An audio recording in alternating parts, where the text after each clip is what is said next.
Herkese merhabalar. Ben Kaan Denk ve bugün 14. Avrupa Birliği İnsan Hakları Film Günleri programından No 910 filmi üzerine konuşacağız. Filmin yönetmeni Erkan Gürsel bizimle birlikte. Hoş geldiniz Erkan. Hoş Davetimizi bulduk. kabul ettiğiniz için çok teşekkür ederiz. Teşekkür ederim. İzninizle kısaca filmden bahsedeyim. No 910, 6 Şubat depreminin 9 ay sonrasında Antakya'nın merkezindeki Affan semtinde geçiyor ve o anki durumu gösteriyor aslında bize. Yönetmen Erkan Gürsel babasıyla birlikte çocukluklarının, ailesinin çocukluğunun ve tüm hikayesinin geçtiği mahalleyi yıkıntıların arasında ziyaret ediyorlar. Öncelikle tabii ki geçmiş olsun dileklerimi ileterek ve kayıplarınız için de başsağlığı dileyerek başlamak isterim. Babanızla birlikte İngiltere'den gelip ailenizin aslında mahallesini, çocukluğunuzun geçtiği, babanızın çocukluğunun geçtiği mahalleyi, Affan semtini ziyaret ediyorsunuz filmde. Belki önce kısaca ailenizin hikayesinden bahsedebilirsiniz. Antakya ile bağınızı, aileniz için ne kadar önemli olduğunu ve İngiltere'ye göç hikayenizi kısaca sizden duymak isteriz. Tabii. Ee, Nereden başlayayım? Şimdi benim ailem Antakyalı Affan Mahallesi'nden ve Kadime olarak kendilerini temsil ediyorlar. Temsil ediyoruz diyebilirim. O topraktan geldik. O toprak bizim toprağımız ve Affan Mahallesi hele bizim için çok önemli bir yerdir. Çok medeniyetli ve tarihi bir mahalledir. Hem Türkiye tarihinde hem daha büyük bir şekilde Orta Doğu, Doğu Akdeniz tarihinde çok önemli bir yerdir. İbrahimce dinlerin dinleri için de çok önemli bir yerdir. Yahudiler, Hristiyanlar, Müslümanlar için. Onun yüzünden bayağı sembolik, spiritüel ve kişisel bir şekilde tüm ailemin çok önemsediği bir yerdir. Hem Affan hem Antakya. Babam 70'lerde İngiltere'ye göç etti öğrenci olarak ve kendisi sık dönmeye başlıyordu. 90'lardan itibaren sık dönmeye başladı Türkiye'ye. Ben kendim 94'te İngiltere'de doğdum, Londra'da doğdum. Annem de İskenderunlu. Onun yüzünden Antakya'nın yan şehrinden geliyor. Tabii ki işte şu anki Türkiye'de Hatay dediğimiz il olarak geçerli oluyor ikisi de. Ben çocukluğumun çoğunu hem İskenderun'da hem Antakya'da geçirdim ama tabii ki Londra'da okudum, Londra'da üniversiteye gittim, Londra'da çalıştım. Ee, Kısacası şöyle, ya öyle yani. Evet, Evet, tabii ki filmin bir de film aslında sizin babanızla birlikte yolculuğunuzu ve halanızla daha çok röportajını kapsadığı için biraz tabii ki öznel ve sizin ailenize özel bir hikaye görüyormuşuz gibi. Ama aslında hepimizin yaşadığı ve yakından gördüğü, tanıklık ettiği bir felaket üzerine. Tabii ki ne yazık ki biz bunu yakından biraz hani kontekste hakimiz. Bir filmdeki gördüğümüz yerel halkın bazı isyanlarını, bazı şikayetlerini daha hızlıca kapabiliyoruz ama filmde halanızın da dediği gibi bunu tüm dünyaya göstermek istiyorsunuz bir evet, evet. yandan. Hani Aynen. bu mahalleyi çek ve herkes görsün diyor. Belki bu bağlamda bu filmi çekme kararını nasıl verdiğinizden bahsedebilirsiniz ve Tabii. orada filmin e, yabancı izleyiciler için diyeyim, yurt dışındaki izleyiciler için nasıl ne ifade ettiğini düşündüğünüzü sorayım. Yani filmin çekimi çok spontan bir şekilde başladı. Biz aslında beklemiyorduk bir film çekmeye. Yani ben uzun süredir zaten Antakya depremden sonra gidiyordum. Ailemin arasında uzun bir süre olarak kayıp olanlar vardı. Onlara işte bulmaya çalışıyordu ailemiz, arıyorduk. Konteyner kente geçen ailelerimiz, akrabalarımız vardı. Göç edenler oldu, geri geldiler vesaire. Ve ben zaten Şubat'ın sonundan yani Şubat 2020'nin sonundan itibaren bayağı yakın bir mesafeyle çalışıyordum oradaki bazı STK'larla, örgütlerle, derneklerle vesaire. Acil destek vermek için yani yurt dışı fonlardan. Onun yüzden benim yani bağlantım zaten depremden sonra da çok yakın ve güçlüydü.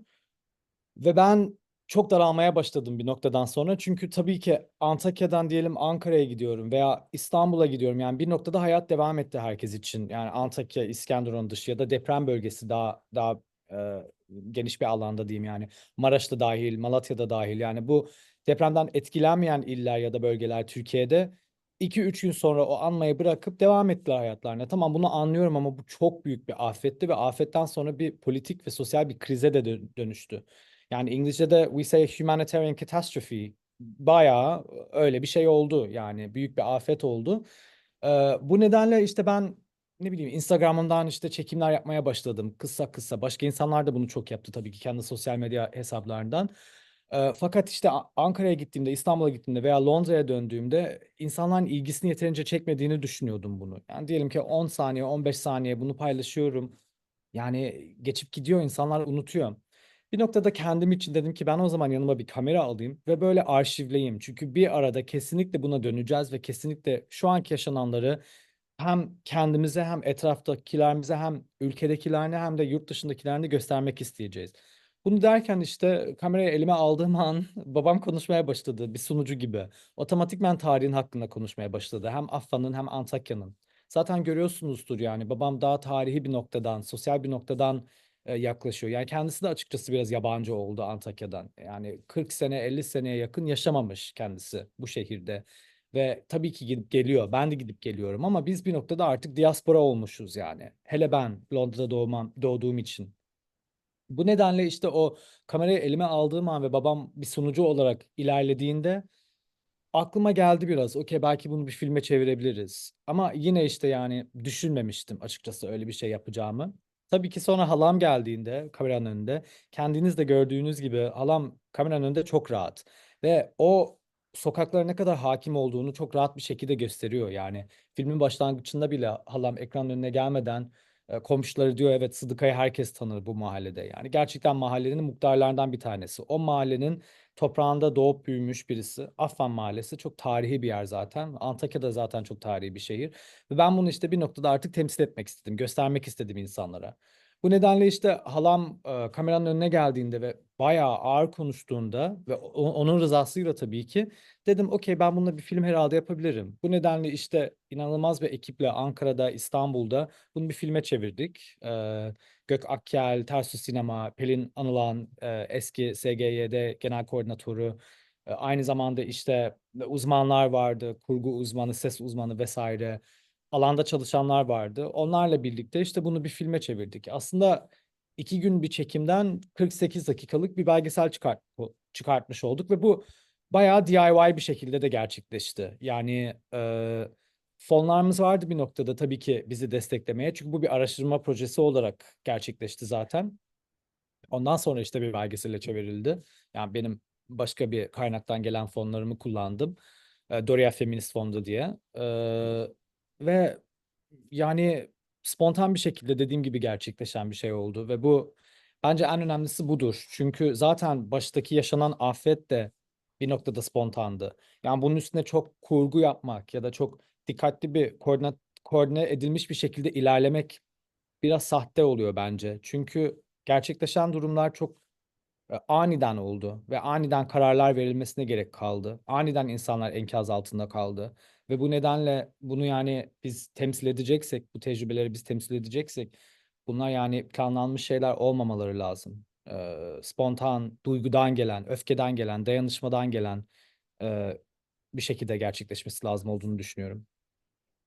Aslında biraz da belki filmin kuvveti de biraz da buradan geliyor olabilir. Yani bu kadar doğrudan ve direkt izleyiciyle iletişime geçmesi, dediğiniz gibi sadece bir ya da iki günde çekim süresi, bir ya da iki günü içermesi ve neredeyse filmin büyük bir çoğunluğunun halanızla birlikte ikinizin turundan oluşması ve her köşeye bakıp aslında işte babanızın yaptığı gibi şehrin tarihini anlatmak ve aslında bu yaşadığımız depremin arkasından kalanların da kaydını tutmak. Yani bu şehirde bu felaketten önce ne var diye görüyoruz, anlatılıyor ve şu an nasıl olduğunu görüyoruz ve o sokakları bu şekilde tanıyoruz ve bu film aslında bunun kaydını tutuyor. Belki de sinemanın en işlevsel olduğu anlardan biri ve No 910'u da çok önemli buluyorum bu açıdan. Teşekkür Tekrar tüm ekibinizi tebrik ederim. Peki Teşekkürler. filmde gördüğümüz filmde 9 ay sonrasını görüyoruz aslında felaketin ve neredeyse filmde gördüğümüzün üzerinden de belli bir süre geçti. Peki oradaki halkın şikayetlerini görüyoruz ki biz zaten az önce de belirttiğim gibi tabii ki hakimiz buna ve neredeyse orada yerel halkın da dile getirdiği gibi neredeyse bilinçli bir belki de eylemsizlik var. Peki şu an e, bugün baktığınızda, filme de dönüp baktığınızda ne değişti, ne değişiyor, ne değişecek? İsterseniz röportajı bitirmeden önce biraz Affan'la ve Antakya üzerine sizin düşüncelerinizi alalım şu anki durumuyla ilgili. Ee, Ben 2 aydır Türkiye'de değilim. İngiltere'ye geri döndüm. 2 senedir Türkiye'de yaşıyordum. Araştırma yapıyordum.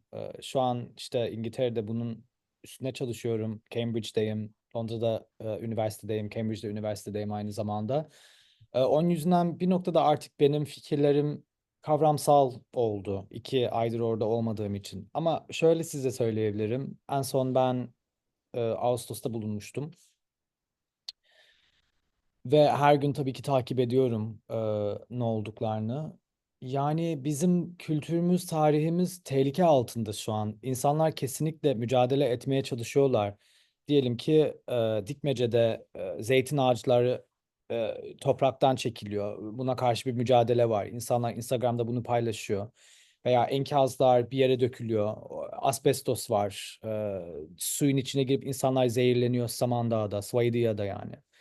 Aynı zamanda insanların en büyük tetiği, en büyük korkusu bir demografik değişimliğin olduğunu düşünüyoruz. Yani orada Antakya çok medeniyetli bir şehirdir. Mozaik bir şehir. Zaten dünyanın en eski ve en büyük mozaikleri de Antakya'da bulunur. Ve tarihimiz, kültürümüz bizim için çok önemlidir. Ve herkes yan yana yaşıyor Antakya'da. Başka yerde belki bu kadar kolay gerçekleşemez. Belki sömürgeci gözüyle bakıldığında, milliyetçi gözüyle bakıldığında bu garip geliyor insanlara ama Antakya'nın gerçeği bambaşka bir şeydir. Depremden sonra bu çok büyük bir tehdit altında oldu. İnsanlar hala ona tutunmaya çalışırken bir noktada sanki şirketler, devlet bunun tam karşısını gerçekleştirmeye çalışıyorlarmış gibi. Yani şu an bakarsanız e, Antakya bir ara boş bir alandı. Yani e, Hatay Havalimanı geri açıldığında üstünden uçarken Antakya'nın şehrin %50'si boştu. Şu an bakıyoruz çoğu inşaat altında. TOKİ evleri olabilir, büyük apartman binaları olabilir, özel. Ama eskiden bunlar müstakil ev sokaklarıydı. Ya da şu an rezerv alanı kuruldu. İnsanların evleri ellerinden alınıyor ve geri onlara borç bir şekilde veriliyor yani. Böyle hem ekonomik şiddete maruz kalıyor insanlar, hem kültür eziliyor ve e, yok ediliyor. Tarih eziliyor ve yok ediliyor ve bu herkese çok büyük bir tetik ve tehditte bırakıyor. İnsanlar isterlerse istemezlerse Antakya'nın tarihi e, çok farklı bir tarihtir Türkiye Cumhuriyeti'nde. Ermeni tarihi, Süryani tarihi, Yahudi tarihi, Alevi tarihi, Hristiyan tarihi, Arap tarihi, Türk tarihi hepsi vardır ve bir arada geliyor. Ve Atfan Mahallesi'nde bunların hepsi kaynıyor ve gerçekleşiyor. Ee, Bu nedenle yani insanlar tabii artık çok gerildi. Bir de bir noktada işte bakarsanız yani sağ tarafımızda Suriye var, Halep. Ee, Aşağı Suriye'nin altında Lübnan var. Onun altında Filistin var. Yani bütün Orta Doğu bölgesi zaten şu an çok büyük tehlike içinde olduğu için tabii ki Antakya'da bunun içinde kendisini dahil buluyor ve geleceğe ne olacağını hiç bilemiyoruz. Ama insanlar hala mücadele ediyor. Ve orada örgütler, direnişler, protestolar ve dayanışmalar çok önemli. Yani Antakya dışı herkes unutmuş olabilir Antakya ama Antakya asla unutturmaz kendisini. Tarihinden dahil kültürüne, politikine, ekonomiine ve geleceğine kadar her zaman kendisi için advocate eden bir şehir olur yani. Belki de biz yapabileceğimiz en iyi şey bunları zaten bu mücadeleyi de kayıt altına almak ki No 910'da bunu çok iyi yapıyor. Tekrar tüm ekibinizi ve sizi tebrik ederiz. Ben Bugün teşekkür katıldığınız için çok teşekkür ederiz. ederim. İzleyicilere söylemek istediğiniz son bir şey varsa röportajı kapatırken. Ee, Yani dayanışmanız gereklidir, bilginiz gereklidir. Umarım bu belgesel aydınlatıyordur biraz. Devam eden güncel durumları da biraz tespit ediyordur Antakya'da ve yani iyi seyirler demek istiyorum da diyebilir miyim emin değilim. Bu kadar. Teşekkür ederiz tekrar. Ben teşekkür ederim.